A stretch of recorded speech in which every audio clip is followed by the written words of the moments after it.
I wanted to share a thought with y'all about this teacher I saw on the news.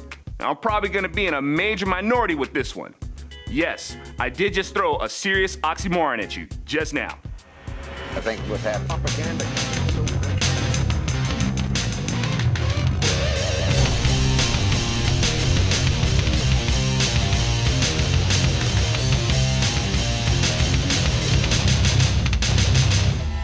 Okay, moms, before you start sharpening your nails, ready to dig those eyes out, let me say I'm not defending this teacher.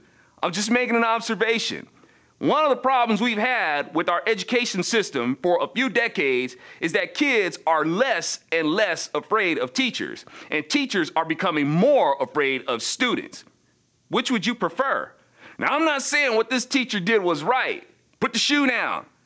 The teacher is obviously not a stable teacher. If a teacher resorts to stuff like this, then it means she can't effectively communicate education to the students.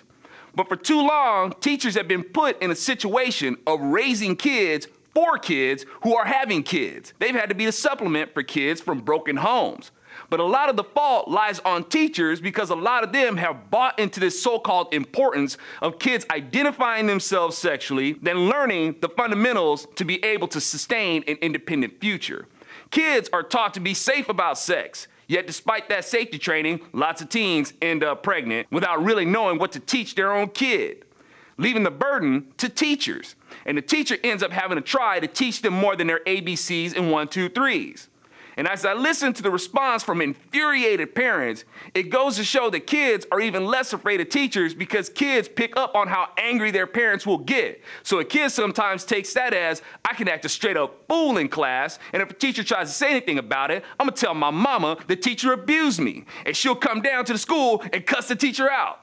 Now the teacher in this vid lost it and handled whatever she was trying to handle the wrong way. And the law should come down on her heavier than slapping her hand, the hand that she used to grab this kid. But stuff like this is why spanking is frowned upon.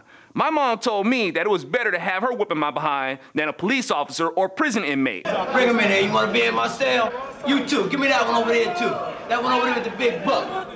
Yeah, I'm gonna do something real nasty to you. Those who are opposed to spanking, well, you're a big part of the reason why each generation of kids is becoming more and more arrogant. Then you have those who beat their chest and talk about how they'll beat the crap out of their kids if they cross whatever line is drawn. Your kid is gonna have problems, starting with torturing animals and stuff. That kid's gonna be a time bomb. Because a lot of times, the only emotional attention that these kids get is when their parents are angry, which sometimes leads to beating. And then they think that's good parenting. Spank your kids if you need to, but if that's the quality time that you spend with your kid, you're going about it all wrong. Your kid's gonna be ill-adjusted. You gotta show your kid loving, supportive, and joyous attention too.